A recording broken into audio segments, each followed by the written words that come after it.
Le damos la bienvenida a nuestra plataforma de entrenamiento en línea ulearning.net. A continuación, usted verá una breve explicación de los controles y cómo proceder durante la sesión del día de hoy. Para mayor información o ante cualquier duda, contacte al organizador de la sesión usando el chat.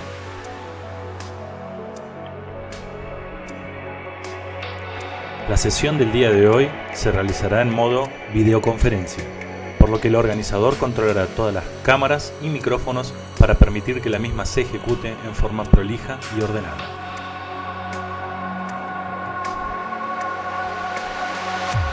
A los pocos minutos de unirse a la videoconferencia, usted recibirá una notificación para compartir su cámara y pantalla. Por favor, acéptela y la misma será activada por el organizador cuando usted tenga la palabra o se le ceda la condición de presentador.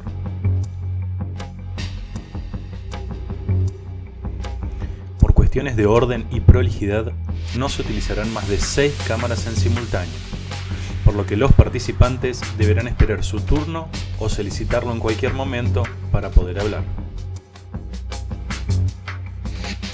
Usted podrá pedir la palabra mediante el botón Mano en Alto. Este mismo se encuentra en el panel de control de la aplicación y puede ser desplegado y escondido usando el botón con la flecha naranja cada vez que usted lo necesite. Cuando levante la mano, el organizador buscará el momento adecuado para cederle la palabra y encender su videocámara. Durante la videoconferencia, usted puede contactar al organizador en cualquier momento usando el chat. El mismo le dará asistencia evacuando las dudas que puedan surgirle en el transcurso de la sesión.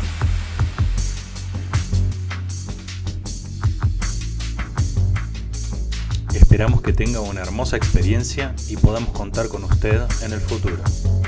Muchas gracias.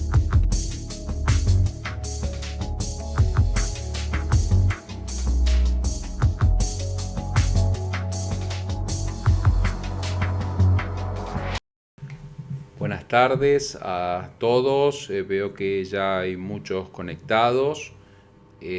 Vamos a comenzar con la clase del día de hoy, que son las ostomías de alimentación.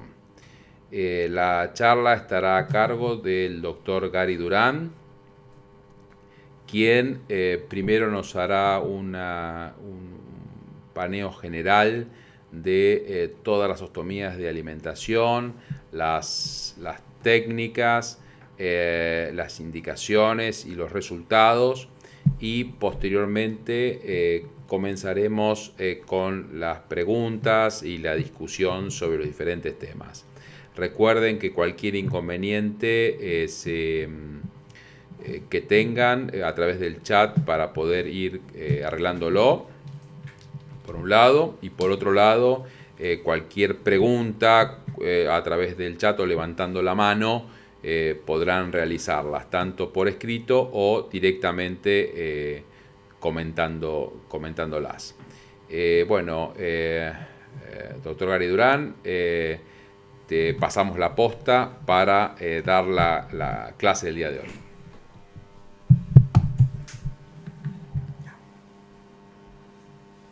Bueno, buenas tardes, gracias Mariano Jiménez. Bueno, como ya lo dijo, soy miembro de la Fundación DAISIM, soy el médico staff. Lo que vamos a hablar ahora es sobre ostomías de alimentación. Vamos a ver a qué pacientes le realizamos, qué tipo de ostomías es la que hacemos, cuál es la técnica, cuáles son las complicaciones y cómo es el seguimiento de estos pacientes. En estos pacientes sabemos que pierden la capacidad de consumir cierta cantidad de nutrientes que requieren por sus distintas patologías que les preceden, ya sea una patología benigna, una patología benigna o una patología maligna, en todo caso algo neoplásico. Este soporte puede ser efectuado por una vía enteral o parenteral. Siempre la primera vía de elección va a ser la vía enteral por ser de menor costo, de mejor manejo, se puede manejar de forma ambulatoria en la cama del paciente. Para elegir la vía de elección de la ostomía que vamos a realizar en estos pacientes, uno tiene que evaluar el tiempo de duración que va a tener este paciente, el tipo de alimentación que va a necesitar, ya sea alimentación licuada o alimentación procesada y el tipo de patología que padecen. Esto para asegurar y obtener el logro del objetivo nutricional para este paciente. Ya en el siglo XVIII, Hunter fue quien utilizó por primera vez la sonda de alimentación gástrica. Posteriormente fue Physics quien lo utilizó para realizar un lavado gástrico. Y Sedilov en Francia, a mediados del siglo XIX, le describe la primera gastrostomía quirúrgica. Desde entonces hasta ahora se han descrito varias variantes para la colocación de un tubo en la luz del aparato digestivo, ya sea con fines de compresión o de alimentación. Pero ¿qué tipos de sondas tenemos? Las sondas nasoenterales, tenemos las sondas nasogástricas, las sondas nasoyeyunales. Este tipo de sondas está indicado en aquellos pacientes que van a necesitar alimentación menor a 4 semanas, es decir, menor a un mes, ya que el uso prolongado de estas nos va a producir una sinusitis, erosiones o úlceras en las narinas y en la mucosa esófago-gástrica. Por eso estos tipos de sondas para alimentar hay que usarlas solamente hasta 4 semanas, por periodos cortos. ¿Qué pasa con la gastrostomía? La gastrostomía la vamos a definir como una fístula creada entre la luz del estómago y la pared abdominal anterior con el objetivo de tener un acceso a la luz gástrica desde el exterior. Esta gastrostomía la vamos a indicar como soporte nutricional en aquellos casos que la alimentación oral resulte imposible o insuficiente, ya sea de manera transitoria o definitiva, por patologías benignas o malignas que presenten estos pacientes. Cuando uno hace una gastrostomía, sabemos muy bien que el soporte nutricional va a ser por un lapso mayor a 4 semanas.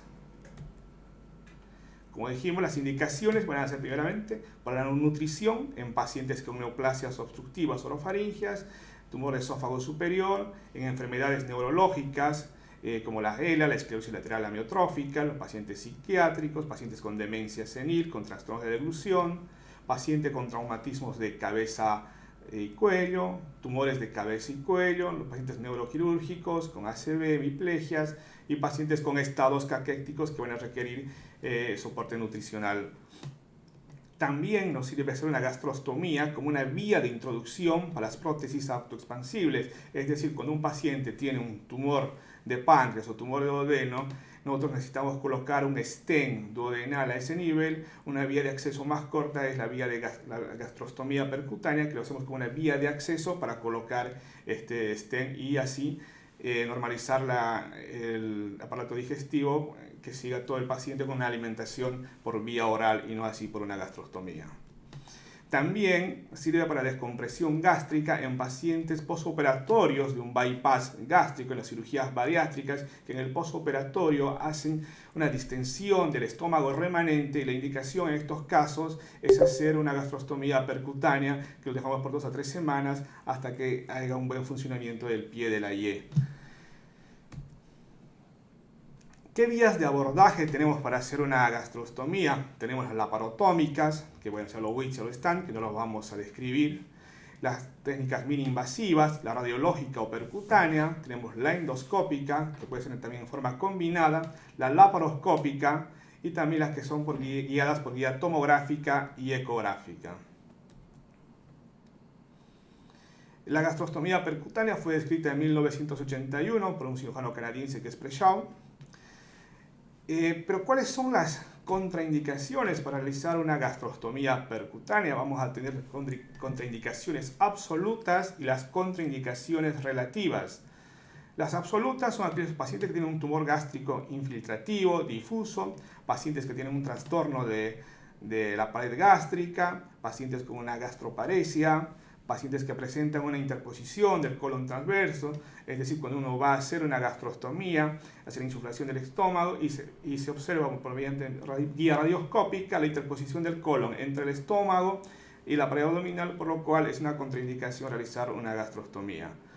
La interposición del lóbulo hepático izquierdo en los pacientes con hepatomegalias, también aquellos pacientes que tienen una hernia hiatal gigante, donde no desciende el estómago por más insuflación que haga, no desciende por debajo del reborde costal. Las indicaciones relativas vamos a tener que es a la ascitis y la hipertensión portal. ya que con estos puede haber algún tipo de sangrado cuando hace una gastrostomía, esto en la hipertensión portal. Pero también es importante evitar hacer una gastrostomía percutánea cuando la sobrevida de estos pacientes es menor a 2 semanas.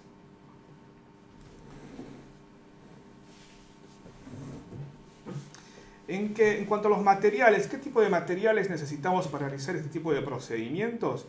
Necesitamos un equipo de ropa quirúrgico, lidocaína al 2%, sin epinefrina, una hoja de bisturí número 11, un nylon 3 ceros con aguja recta para fijar el catéter a la piel, 2 frascos de urocultivo o potes de plástico estériles que contengan cada uno un trilosón y otro que tenga solución fisiológica, jeringas de 10, jeringas de 20. Por convención, lo que hacemos en las jeringas de 10 cargamos la lidocaína al 2% y en las jeringas de 20 usamos que es el contraste. Una bolsa colectora, una llave de 3 vías, vamos a usar una jeringa de 60 mililitros, pico fino, esto para insuflar el estómago. Esto lo va a usar ya sea el anestesiólogo o un ayudante que nos va a insuflar el estómago. Necesitamos un equipo de radioscopía, una mesa quirúrgica que sea radiolúcida y lo más importante, tener el set de gastrostomía percutánea, que esta es la que va a constar por un catéter de 14 French, que puede ser tipo pigtail, que puede ser también tipo balón, que esto contiene una guía tipo Amplas de 0035, una aguja de 16 gauge, dilatadores radioopacos de Teflon, que son secuenciales para la dilatación de 8, de 10, de 12 y de 14 French, y los puntos de gastropexia percutáneos, que unos sets vienen con 2 puntos, otros con 3 puntos. Vemos abajo cómo es el equipo, cómo es el quirófano, con una mesa radiolúcida, un arco en C, y vemos un tipo de catéter de gastrostomía que es un tipo balón, donde vamos a tener un extremo donde se va a insuflar el balón y otro extremo medial donde pasa la alimentación enteral. Otro tipo de set de gastrostomía percutánea, vemos que este set consta del alambre guía, el catéter que es tipo pigtail, que es de 14 French, que tiene los dilatadores secuenciales de 8, 10, 12, 14 French, los puntos de gastropexia percutáneos que nos sirven para sujetar la pared anterior del estómago a la pared anterior del abdomen, esto para evitar las filtraciones, y el neumoperitoneo.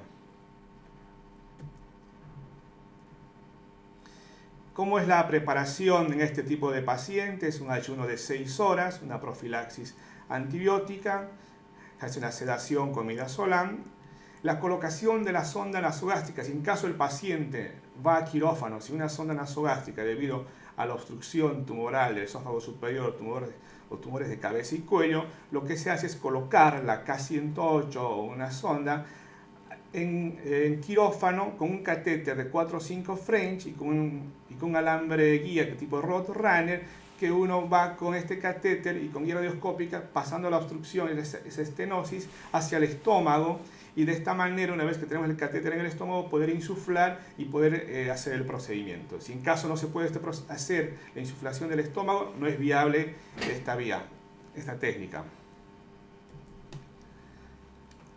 ¿Cómo hacemos la gastrostomía percutánea con guía radioscópica? Lo podemos hacer por visión lateral y por una visión anteroposterior. Una visión lateral que quiere decir que giramos el arco en forma de una U y vamos a ver el estómago a la parte superior y por debajo las asas intestinales. Esto lo hacemos cuando tenemos dudas en la superposición de imágenes, cuando vemos aire en el intestino delgado y el colon y tenemos cierta duda de atravesar estas vísceras huecas. Entonces lo que se hace es la visión lateral para estar seguros y poder hacer la punción en el estómago. Una visión anteroposterior, cuando hacemos la insuflación del estómago y vemos claramente la distensión del estómago, no hay superposición de imágenes, hacemos por esta vía que es la vía anteroposterior, que es la más frecuente. Vamos a ver un pequeño video donde tenemos nuestra mesa quirúrgica, donde está el catéter, los dilatadores, los frasquitos con trillosón, solución fisiológica. Una vez que se ha insuflado el estómago lo suficiente, se hace anestesia local, se hace una pequeña incisión debajo del reborde costal izquierdo, paramedial izquierda, esto para evitar atravesar el músculo del recto anterior y lesionar la arteria epigástrica. Una vez que colocamos los 2 puntos de gastropexia percutáneos, ustedes van a ver que están en forma paralela hacemos una nueva punción con una aguja de 16 gauge al medio de estas y siempre traccionando los puntos de gastropexia hacia la pared anterior del abdomen para evitar el neumoperitoneo y las filtraciones. Se coloca un alambre guía tipo Amplats que va hacia el fundus gástrico. Una vez que tenemos el alambre guía dentro del estómago, lo que hacemos es hacer la dilatación secuencial y con la técnica de Seldinger colocamos el catéter de gastrostomía que es de 14 French. En este caso es el tipo pigtail. Como vamos a observar, una vez que se coloca dentro del fundus gástrico, se arma la cola de chancho. Posteriormente hacemos un control con un doble contraste, creamos la jeringa de 60 Gratumey con aire y contraste, insuflamos y vemos que estamos dentro del estómago donde se va a dibujar la mucosa gástrica del fundus gástrico, entonces lo cual nos da la seguridad que estamos dentro del estómago. Una vez que tenemos bien armado, lo que se hace posteriormente es retirar la K108 y el catéter por donde se insufló el estómago, para evitar, siempre con guía radioscópica, para evitar que ésta se trabe en el pigtail, que muchas veces suele pasar. Una vez que está armado el pigtail, se fija los puntos de gastropexia a la piel y se fija el catéter con un nylon 3 ceros y se conecta esto a una bolsa colectora para posteriormente de las 12 horas comenzar con dextrosa, si tolera, posteriormente alimentación enteral. ¿Cuáles son las complicaciones posteriores? Que es una gastrostomía, la salida excesiva de material gástrico periostoma, que hace una celulitis química. Esto puede ser una paresia gástrica, la obstrucción del catéter, esto cuando pasan la medicación que no está bien triturada y no pasan con abundante solución. Muchas veces esos detritus quedan en el catéter y se tapa. Esto se las puede destapar haciendo presión con solución tibia o una gaseosa que es Coca-Cola, que es algo casero que hacen. Pero también se puede hacer con un alambre guía, pero esto siempre con guía radioscópica. Y en caso que no se pueda desobstruir, hay que hacer el recambio del catéter, siempre con guía radioscópica. Sangrado, muchas veces posterior a una gastrostomía percutánea, suele haber un cierto sangrado de la pared gástrica cuando uno lesiona algún vasito gástrico. Y lo que hay que hacer en esos casos no es operarlos, es hacer una endoscopía y hacer una esclerosis del mismo. La extracción accidental del catéter de gastrostomía suele pasar en aquellos pacientes que tienen Parkinson, pacientes neurológicos, y para evitar esto lo que hay que hacer es, una vez realizada la gastrostomía, colocarles una faja y hacerles, sujetar las manos a las barandas de estos pacientes y que estén así, porque si no, en cualquier momento se extraen el catéter y es un gran problema, porque la posibilidad de que se vuelva a hacer una nueva gastrostomía es difícil, pero hay que hacerlo en quirófano con radioscopía para intentar recanular el trayecto. Nunca hacerlo en la cama, porque muchas veces intentan recanular en una gastrostomía de 24 a 48 horas con una sonda y hacen una falsa vía y va al peritoneo y después hacen una peritonitis por la alimentación que pasan. La infección suele pasar en un 4%, que es con tratamiento médico cede. Las neumonías aspirativas es muy poco frecuentes, no está bien claro si es por el catéter, uno cuando instila el contraste, no está claro. Pero ante la imposibilidad de hacer una gastrostomía percutánea, debido a que no se puede insuflar, falta de insuflación gástrica, es una opción la gastrostomía por incisión única, que viene a ser el single port. ¿Cuáles son las ventajas que tiene este procedimiento? Que es bien invasivo, que podemos colocar un catéter de mayor diámetro, esa es la ventaja. Y la desventaja que necesita anestesia general. Entonces vemos acá, el paciente está anestesiado, se hace una incisión de 1,5 centímetros por debajo del reborde costal, paramedial izquierda, se hace una incisión, se hace una diéresis por plano, se llega a la aponeurosis, se hace la apertura, se abre el peritoneo, se coloca un trocar de 10 y este se conecta al CO2, o sea, usando una técnica de Hasson, y se coloca una cámara de 30 grados para ver el estómago y evaluar en qué parte del estómago vamos a hacer la gastrostomía, y en forma paralela vamos a colocar un grasper al trocar de 10 para exteriorizar la parte del estómago donde vamos a trabajar y hacer la gastrostomía. Vamos a ver, ahí estamos, vamos a elegir el sitio donde vamos a elegir para hacer la gastrostomía. Vemos cómo se sujeta y se exterioriza la parte anterior del estómago. Una vez que se exterioriza, se la toma con una Pfester, una pinza Pfester. Y posteriormente se van a hacer 2 aretas. Esto ya vendría a ser como una gastrostomía Loestan. Y esto para fijar la Petzer, la sonda Petzer. Y posteriormente va a estar fijada hacia la aponeurosis.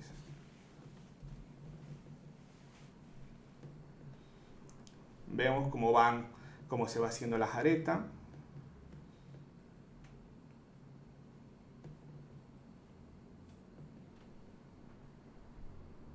Esta es la segunda jareta.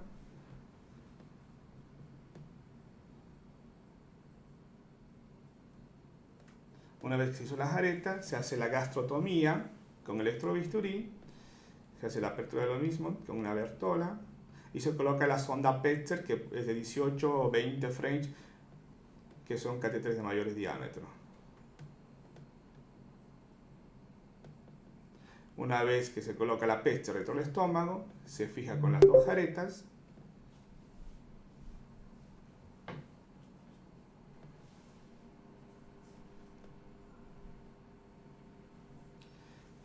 Una vez que ya están fijadas con las 2 jaretas, como dijimos, esto se fija desde la aponeurosis y se hacen puntos de piel, y esto se conecta a una bolsa colectora por 6 a 8 horas para posteriormente iniciar con dextrosa, y si tolera dextrosa, iniciar con alimentación enteral.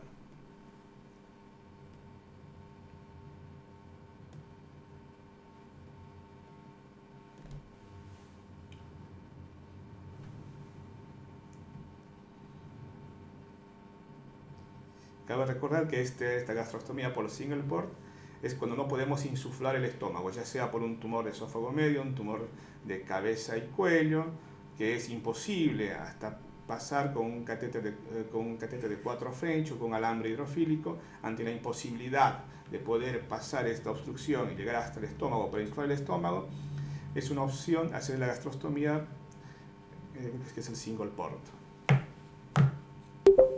Vemos que da así la gastrostomía, una pequeña incisión de 2 centímetros.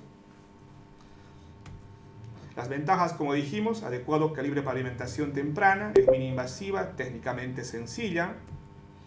Las desventajas: que se usa anestesia general, es más invasiva que la gastrostomía percutánea. Bueno, ahora vamos a hablar sobre el botón de gastrostomía percutánea. El botón fue descrito por primera vez en 1984 por Gauss. Es un dispositivo ideal que mejora la calidad de vida de los pacientes que van a requerir un soporte nutricional enteral. Es decir, está indicado para aquellos pacientes ambulatorios, socialmente activos o con requerimientos intermitentes u ocasionales de suplemento alimentario, en aquellos pacientes que tienen problemas ya sea de esclerosis lateral, que todavía continúan durante su enfermedad teniendo cierta actividad social, y se puede colocar un botón de gastrostomía, o en aquellos pacientes, como tenemos nosotros un paciente que tuvo un cáncer de laringe, que se operó y pues hizo irradiación, hizo quimioterapia y le quedó una estenosis infranqueable. Entonces se pudo realizar una gastrostomía en este paciente, y la paciente se le puso un botón de gastrostomía que ya lleva más de 10 años. La paciente socialmente activa, es para estos casos. En cuanto a la técnica, el botón de gastrostomía, esta se la puede utilizar una vez que ha transcurrido un tiempo prudencial en la colocación de la gastrostomía. Es decir, que no sea menor a 30 días. Para colocar un botón de gastrostomía tiene que haber tenido una gastrostomía percutánea que no sea menor a 30 días, para esto que tenga una buena fístula gastrocutánea. En cuanto a los materiales que se utilizan, son igual que en la gastrostomía. Lo que cambia acá es el material, que es el set del botón de gastrostomía percutánea, que nos viene diferentes tipos de botones, ya sea en forma de romo o en forma de balón. Estos vienen a diferentes medidas, que pueden ser de 18, de 20, de 24 French, y de un largo que pueden ser de 2.2, 3.4, 4.4, que uno va a elegir de acuerdo al panículo, a la pared abdominal del paciente. Esto tiene un introductor para colocación del botón, tiene unos conectores, Pero ¿cómo hacemos el recambio de gastrostomía? Hacemos el cambio de gastrostomía a botón de gastrostomía. Lo primero que hacemos es hacer una fistulografía, colocamos un alambre guía, se retira el botón de gastrostomía y posteriormente con técnica de tándem se coloca el botón de gastrostomía, como ustedes pueden observar, y se hace un control radioscópico con contraste donde se pinta toda la mucosa gástrica. Pero vemos unos videos de cómo hacemos el recambio, en este caso de botón a botón. Este es un paciente que tenía un botón de 24 French que estaba deteriorado, que la válvula antirreflujo ya estaba deteriorado. Primero lo que hacemos es una fistulografía, vemos la mucosa gástrica, el estómago. Posteriormente colocamos un alambre guía por dentro del botón, lo cual nos da la seguridad que estamos dentro del estómago. Este alambre colocamos que es un alambre de seguridad para no perder el trayecto fistuloso, y una vez que tenemos el alambre dentro del estómago, procedemos a la extracción del botón de gastrostomía. Ustedes, como ven, es un botón deteriorado, que la válvula antirreflujo estaba rota. Y una vez que tenemos el botón afuera, hacemos una fistulogía para ver el trayecto fistuloso y la dirección del mismo.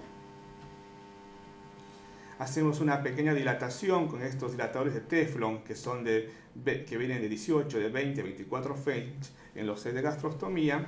Ustedes ven cómo nos marca el trayecto y la dirección por donde tenemos que colocar el botón de gastrostomía. Una vez que tenemos memorizada la dirección para colocar el botón de gastrostomía, ustedes vean, siempre teniendo el alambre de seguridad en el estómago, en forma paralela con la técnica de tándem, y con presión vamos a colocar este botón de gastrostomía en el estómago, siempre con guía radioscópica, nunca sin guía, porque lo que puede pasar es hacer una falsa vía y colocar en el peritoneo. Vean, esto tiene un introductor que hace que el botón se elongue y disminuya la luz, el grosor, para poder por presión colocar en el estómago.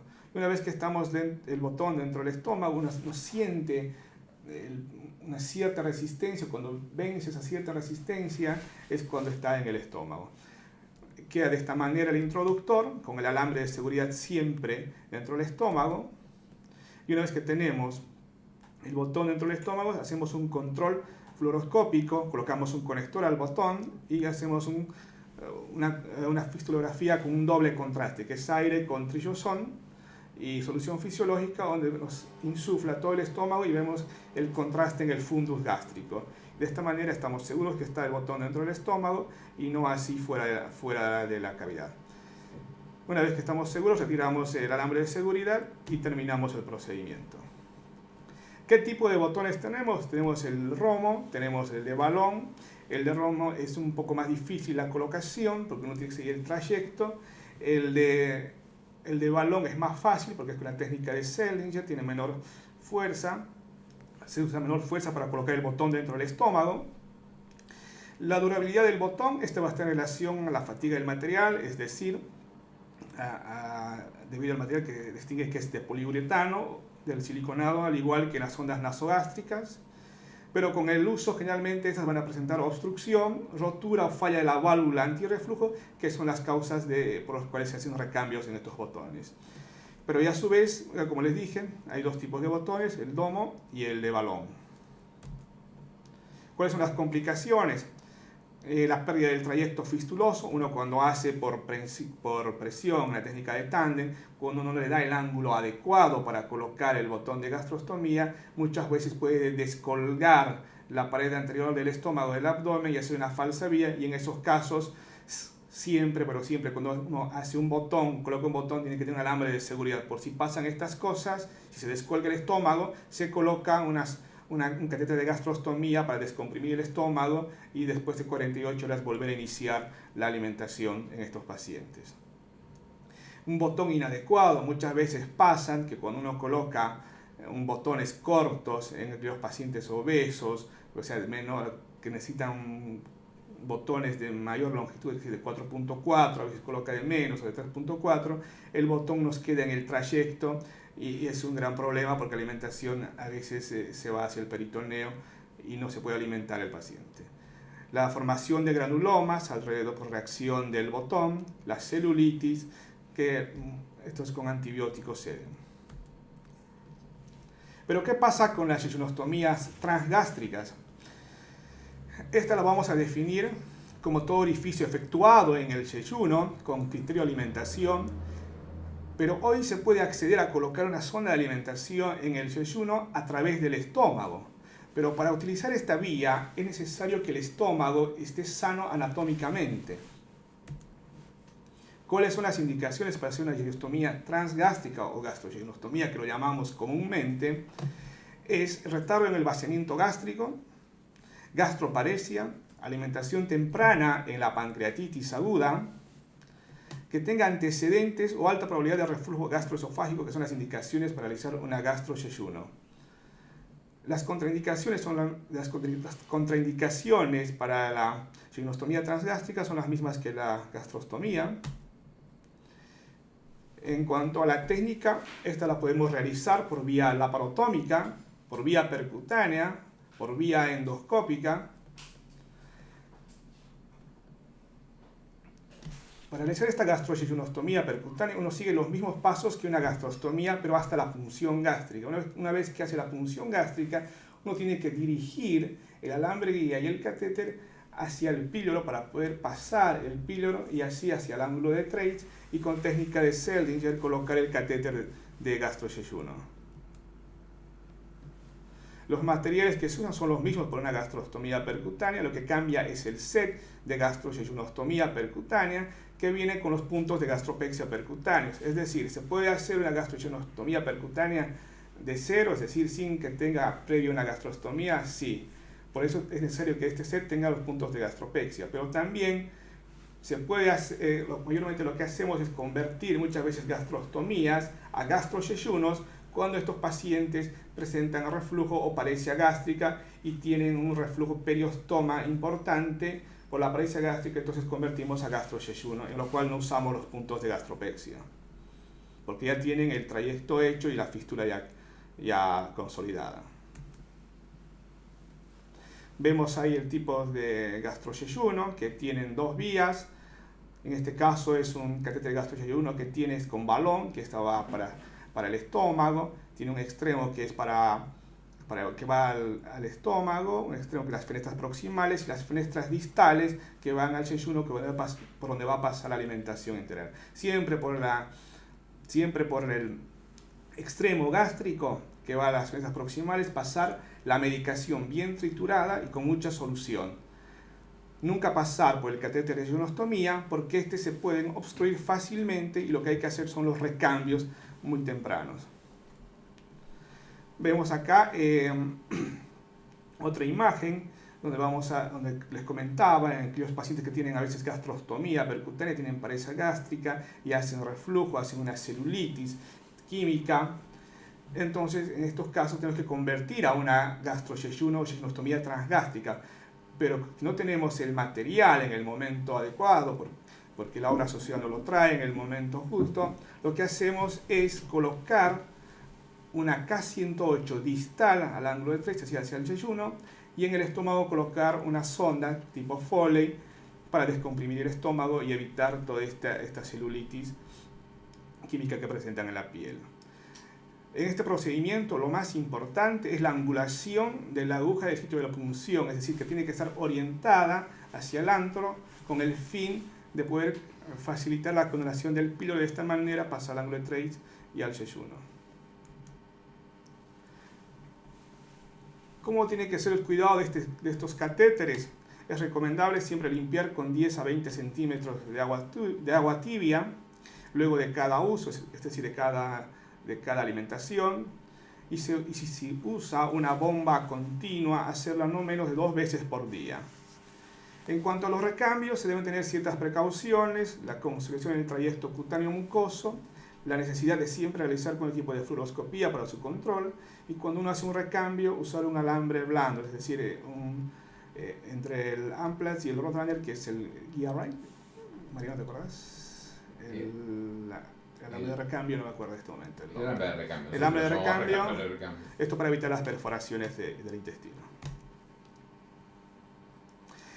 Entre otras ostomías menos frecuentes que las hemos realizado, está la yejunostomía directa, que son casos muy seleccionados, pero para esto tiene que tener el asa yeyunal fijado a la pared y marcado con gris metálicos, que la verdad que muy poco y nada lo hicimos.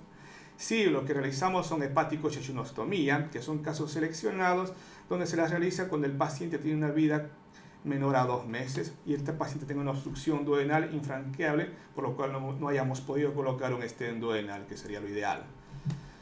La cecostomía, las indicaciones de síndrome de Ogilvie, en el tratamiento también de la incontinencia fecal en los niños. Ya vamos terminando, no se aburran. Tenemos cuáles son las guías de control de calidad para este tipo de procedimientos. Estos procedimientos se consideran satisfactorios si se logra la adecuada inserción de la sonda de gastrostomía con un adecuado funcionamiento y sin complicaciones mayores asociadas. El éxito técnico debe ser superior al 95% de los casos, excluyendo los casos en los cuales por motivos anatómicos no se considere viable para su realización. El número de pacientes que se excluyan por esta causa debe ser inferior al 10% de todos los pacientes que nos piden que hagamos gastrostomías. La tasa de mortalidad relacionada con el procedimiento es muy baja, es el 0.3%, pero mientras que la mortalidad esta va a aumentar a medida que a los 30 días entre un 4 y un 30%, pero por la comorbilidad que presenta el paciente.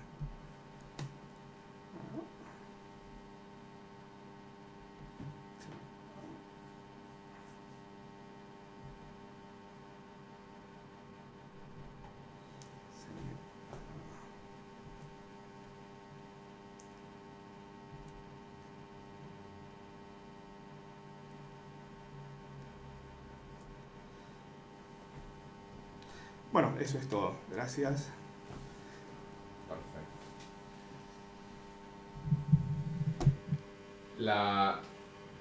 Querríamos saber si hay algún comentario, alguna pregunta. ¿Alguien tiene alguna pregunta? Levante la manito o a través del chat, por favor.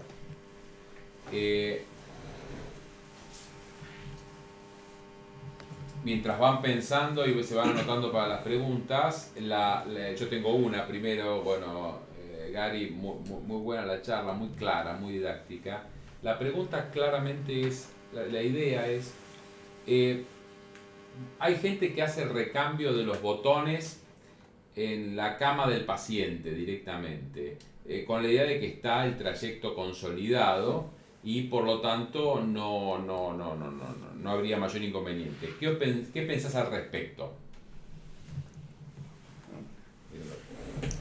Es una pregunta muy buena y excelente que escuchamos muy en los pasillos, es decir, que hay gente que lo hace en la cama del paciente. En realidad no es lo correcto, lo que tiene que hacerse es llevar al paciente a una sala de rayos, una sala de cirugía ambulatoria y hacerlo siempre con guía radioscópica. Para la efectividad del procedimiento decía evitar hacer falsas vías, colocar el botón, o sea, descolgar la pared interior del estómago, del abdomen y hacer una falsa vía, porque uno no está controlando, no sabe si está en el estómago. Muchas veces lo que hacen es colocar el botón, pasan solución fisiológica, no tienen resistencia, nada, está en el estómago y pasan alimentación enteral y hacen una peritonitis. Entonces, nosotros siempre sugerimos, y lo que se debe hacer es siempre hacer todo tipo de recambios, ya sea de botón o de catéteres de gastrostomía, siempre con guía radioscópica. Y Gary, y otra pregunta es, ante un paciente que le hacemos una gastrostomía, tiene en el post-procedimiento un poco de dolor, etcétera. Supongamos que tiene un accidente cerebrovascular, una patología neurológica, de lo cual es muy difícil hacer un diagnóstico de dolor o no dolor. Y el clínico, a las 2-3 horas de hacerlo, sin pedirnos autorización, solamente porque se le pareció que algo no andaba del todo bien, pide una radiografía la tomografía se piden a veces, realmente pasa por ahí, le piden una tomografía y encuentran que hay neumoperitoneo. ¿A ese paciente lo tenemos que reoperar? Si el neumoperitoneo es asintomático y no genera ninguna repercusión hemodinámica, nada, no se hace nada. Ahora, si es sintomático y en la tomografía vemos que no hay lesión, no hay nada, que puede ser por el procedimiento, que tiene un poco de aire, uno es esperar, ver la evolución y nada más. No sé, Juan, si hay alguna pregunta, alguien del auditorio. No. Entonces, sí, vamos a seguir, mientras lo van pensando, preguntas o comentarios, me gustaría seguir discutiendo todo esto. Vos lo comentaste, pero hay una discusión acerca de si vos tenés un paciente que tuvo antecedentes de reflujo o tiene una hernia hiatal, la indicación es gastro-yeyuno de inicio, o mejor dicho, el término es exacto, no es gastro-yeyunostomía, es el que vos dijiste, yeyunostomía transgástrica de inicio, o hacer una gastrostomía y si tiene reflujo con la gastrostomía, convertir a gastro-yeyunostomía o yeyunostomía transgástrica. ¿Se entiende? Sí. ¿Cuál es tu opinión? Y es un poco... es una respuesta media, o sea, que uno puede hacer la primera opción, que es intentar hacer una gastrostomía y ver la evolución si realmente tiene reflujo y convertir en una gastroyeyuno. Es válido, pero también si tenemos francamente, digamos, un diagnóstico que tiene reflujo de hernia hiatal, lo ideal es hacer de inicio una yeyunostomía transgástrica. Perfecto. Porque lo que pasa es que, como decís vos, el tema es los antecedentes, si es que tenía o tuvo una vez reflujo o si realmente tenía un reflujo muy patológico. La cosa pasa por ahí. Si es muy patológico, sí, una yeyunostomía transgástrica de inicio. Si no, uno puede hacer la gastrostomía. ¿Por qué? Porque es mucho más barato el set de la gastrostomía que el gastroyeyuno, o sea que hay un costo-beneficio, entonces, y aparte requiere más tiempo, más irradiación para el paciente, más irradiación para el operador. ¿Qué opinás acerca de, Gary, de girar el equipo de rayos una vez que uno está en el lugar para tener una visión lateral 90 grados con el equipo de rayos para hacer la gastrostomía? Es una técnica muy buena que la empleamos en el grupo justamente cuando tenemos duda, tenemos la interposición de las imágenes, el colon o el asa intestino delgado, cuando uno insufla el aire en el estómago, a veces pasa rápidamente el vaciamiento, entonces al tener dudas lo mejor es siempre girar el arco en C en U, es una visión lateral, y ver el estómago que siempre es superior, que está aproximado hacia la cabeza, y por debajo tenemos las asas. Si vemos interposición franca del colon hacia el intestino, bueno, se suspende el procedimiento y no se puede realizar esta técnica, pero si vemos claramente una vía de acceso segura y que podemos hacer la punción en el estómago por la visión lateral, continuamos el procedimiento. Yo creo que es muy bueno, nos da seguridad al operador y al paciente, así no hacemos daño. Bien. Si viene un clínico y te dice, doctor Durán, el paciente de la cama 4, intentaron hacerle una gastrostomía endoscópica, no se pudo porque no se vio el reflejo de la luz, etcétera, la transiluminación, queremos que usted intente en forma percutánea. ¿Cuál es la respuesta? ¿Vamos a intentarlo porque tenemos posibilidad de hacerlo? O si no pudieron los endoscopistas porque no hubo transiluminación, directamente vamos a una quirúrgica porque es imposible hacerlo percutánea. No, hay que hablarlo bien al paciente, ver, obviamente que no tengo una hernia hiatal, si no tiene nada y el endoscopista no pudo, intentar con guía radioscópica, insuflar el estómago bastante hasta que descienda por debajo del reborde costal. Si desciende por debajo del reborde costal izquierdo o del epigástrico, tenemos una ventana y es accesible, se puede hacer la gastrostomía. Siempre hay que intentar, uno nunca debe dejar de intentar hacer este tipo de gastrostomías. Y esta pregunta es una pregunta con trampa. Yo sé que a vos te gusta, la verdad es como a todos nosotros del equipo, hacer las gastrostomías colocando puntos de seguridad. La pregunta es, ¿cuántos puntos te gusta colocar? Y segundo es, si llegás un día para hacer una gastrostomía y te dicen que se olvidaron de comprar los puntos, ¿se la haces? sea, la primera pregunta sería, yo sé que te gusta hacer con puntos. ¿Cuántos puntos te gusta poner? No tanto cuántos puntos le pones, sino cuánto te gusta ponerle. Esa primera pregunta. ¿Cuántos puntos? Siempre coloco 2 para formar la V o que estén en paralelo, para que tengan una buena aproximación entre el estómago y el abdomen, y el medio colocar el catéter para evitar, bueno, el neumoperitoneo y las filtraciones, ¿no? Bien. Es interesante porque hay gente que le gusta uno y el mismo punto le pone la gastrostomía.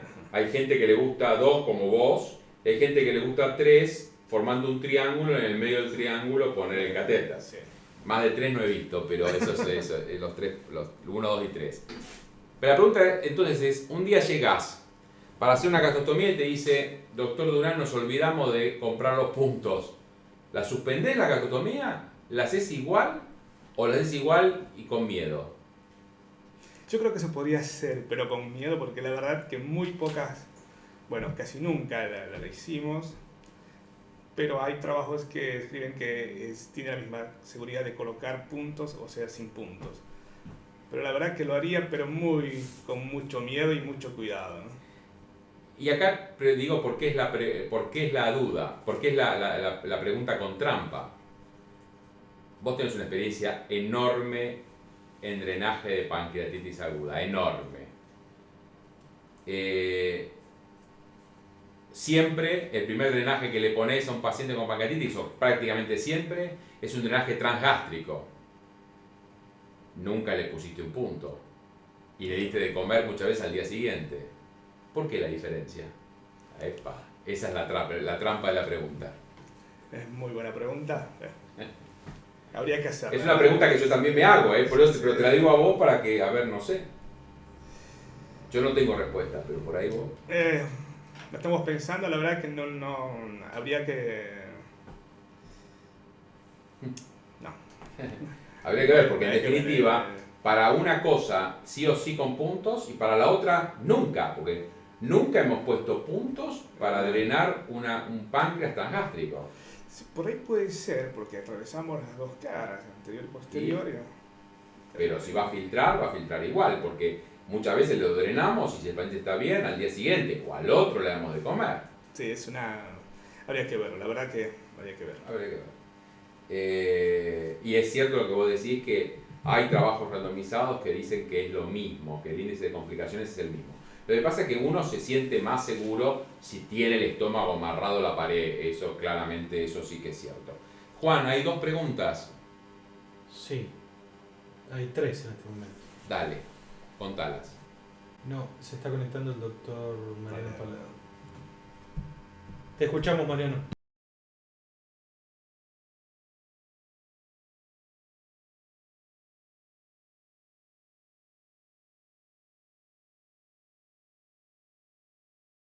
Obviamente, todos nosotros cuando vamos a hacer un procedimiento queremos hacerlo con la mayor seguridad posible.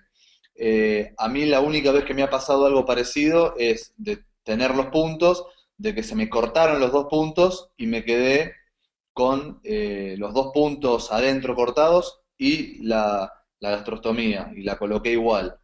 Obviamente, como decís vos, uno se va con miedo, pero no debería pasar absolutamente nada. Y el ejemplo típico lo puso Mariano con el tema de las pancreatitis.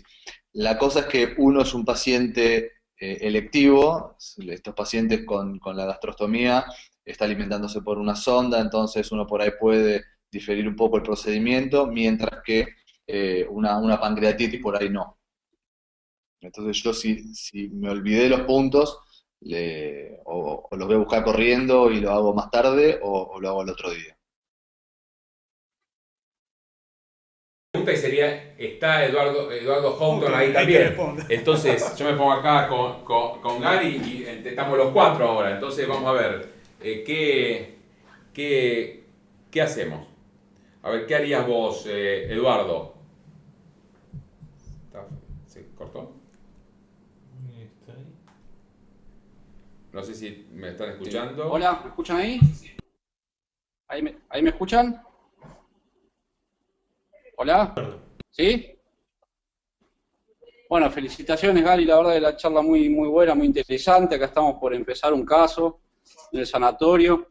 No, es interesante el tema de los puntos y no puntos. Yo lo que les voy a decir no está basado en la bibliografía, pero creo que que la diferencia quizás también está en el diámetro del catéter que vamos a colocar.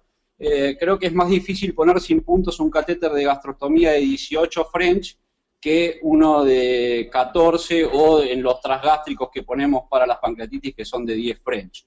La verdad que, insisto, es una impresión, es experiencia, no es evidencia, pero sí a mí técnicamente me resulta más dificultoso poner un catéter de 18 French sin puntos que uno de 14. No sé qué opinan el resto del equipo.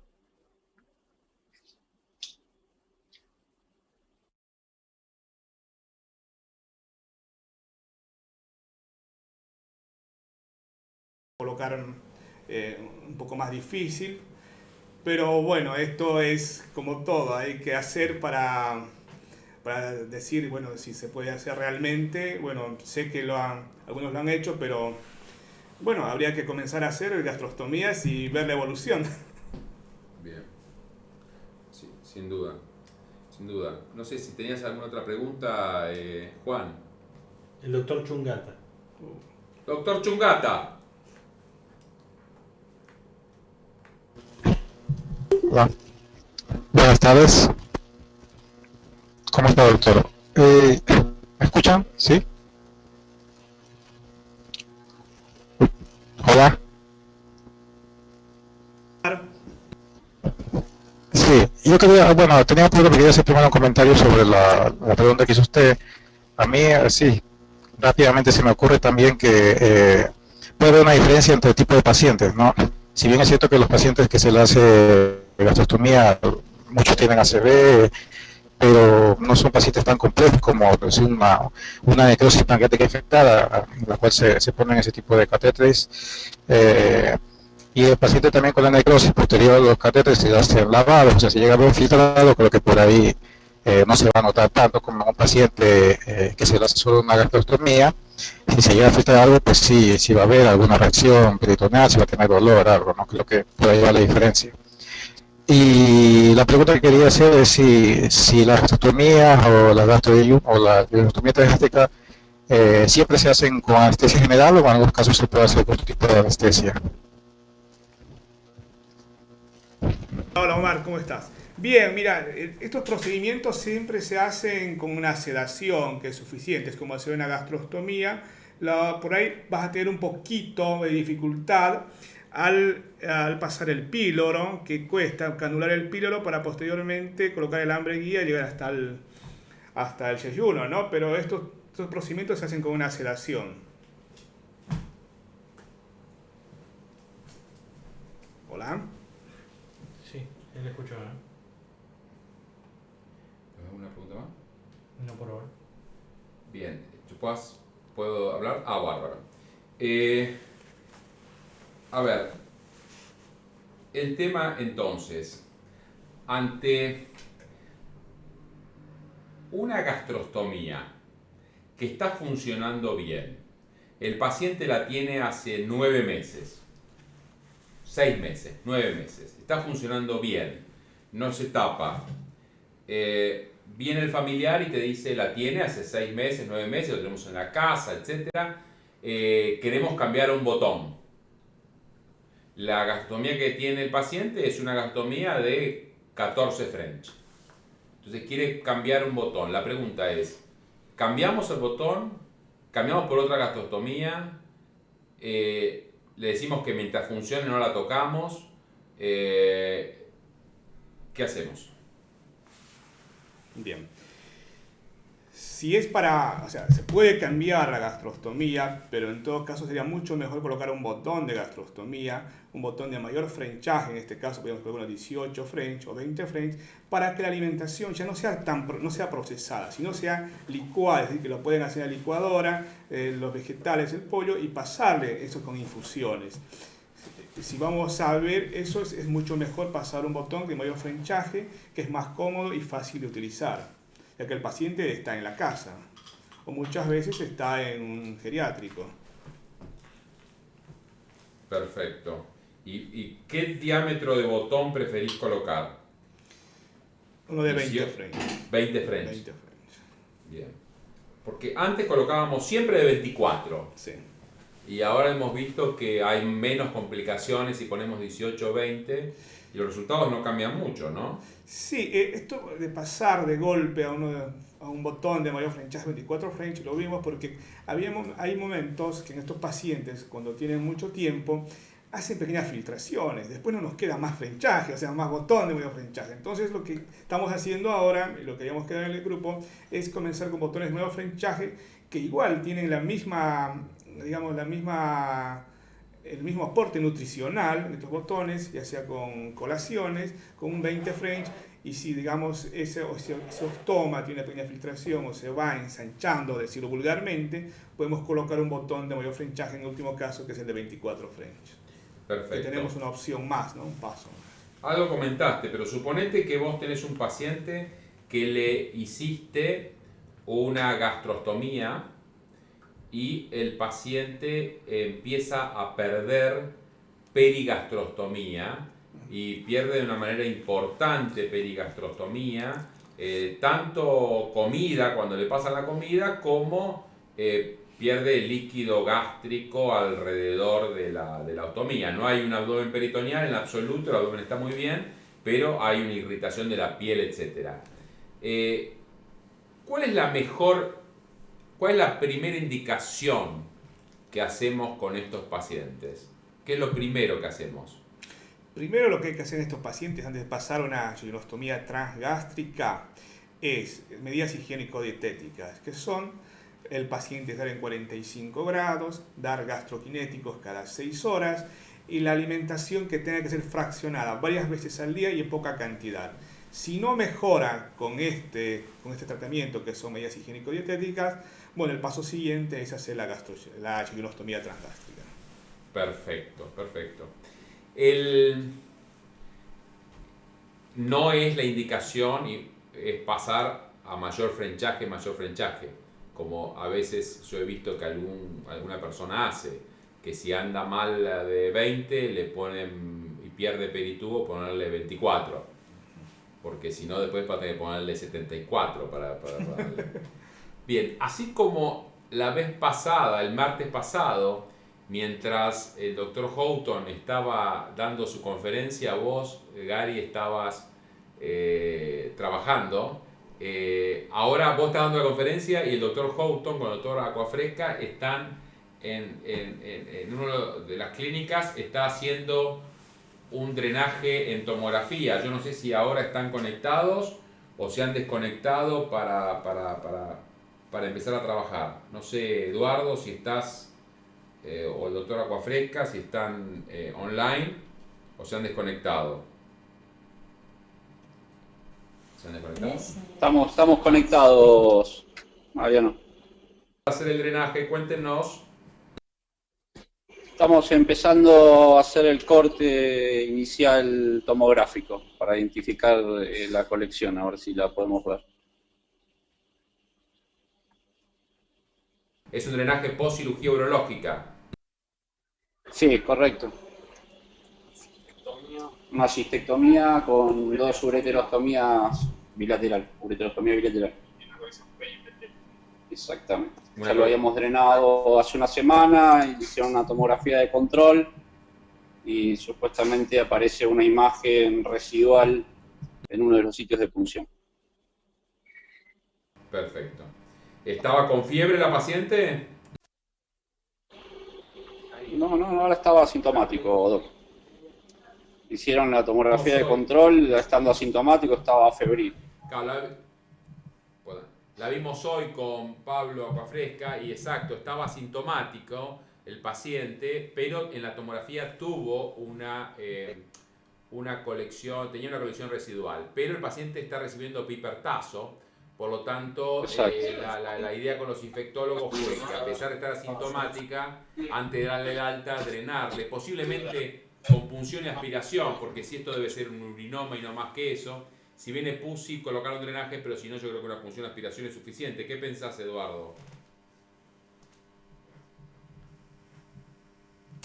Sí, lo mismo. Ahora estoy mirando justamente los cortes de tomografía.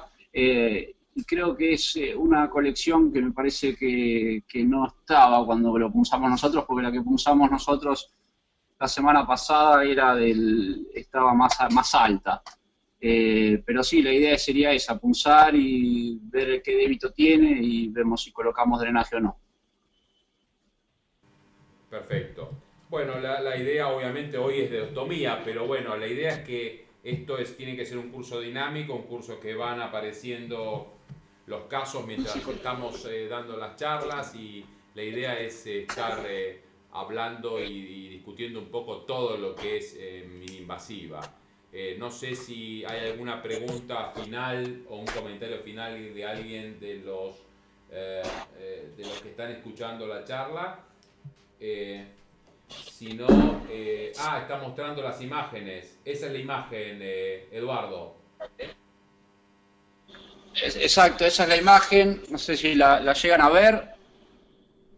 Sí, perfecto.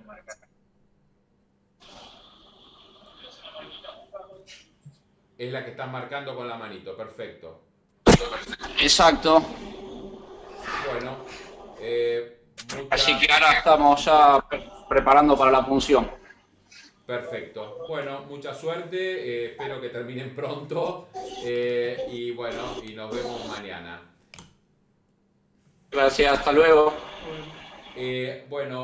Para finalizar, agradecer al doctor Gary Durán, una conferencia muy clara, con conceptos muy precisos, y una discusión al final que vino hasta con trampas y con cosas y con discusiones. Creo que por lo menos para mí fue muy productivo, espero que para todos también.